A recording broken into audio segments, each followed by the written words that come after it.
Biz mesela özellikle biraz yaşlı olanlarımız namaz kılarken evde hiç kimsenin gürültü yapmamasını ister. Evde namaz kılarken ses gelmesin, amcamız, dedemiz, ninemiz neyse biraz rahat namaz kılsın. Ya da siz cemaattesiniz, diyelim ki bir mescitte namaz kılıyorsunuz. 4 saf arkadan birisinin telefonunun zili çalıyor. Hemen moraliniz bozuluyor. 4 saf öndesiniz siz. Zavallı adam unutmuş. Kim kasti olarak namazda telefonunu açık bırakır? Aklı başına bir mümin bunu yapar mı? Ama bir bakıyorsun cemaatte hemen homurdanmalar başlamış.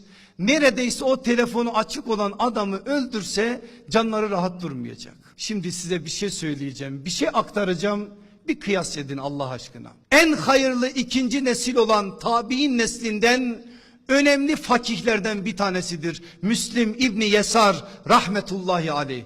Yaşı ilerlenmiş, artık dede olacak bir yaşa gelmiş. Torunlarını topluyor, ne diyor biliyor musunuz evde? Çocuklarım, torunlarım diyor. Bak yaşlandım. Gençken tahammül edebiliyordum ama artık edemiyorum. Ne yaparsanız yapın evde ama şunu bekleyin. Dedeniz namaza dursun, isterseniz evi yıkın. Ama en azından namazdan çıktıktan sonra beni biraz rahat bırakın. Demek namaza durunca hayat duruyor. Namaza durunca dışarıyla bağı yok o insanın.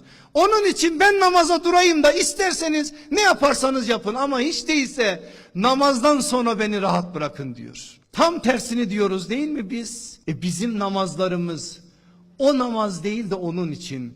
Gerçekten namazı Allah'la bir buluşma, gerçekten Kur'an okumayı Allah'la bir konuşma. Bunlar benim sözüm değil. Her birisi bir hadis. Bu şekliyle anlasaydık namaza durduğumuz zaman hayat bizim için de dururdu. Allah böyle bir namaz bize nasip etsin.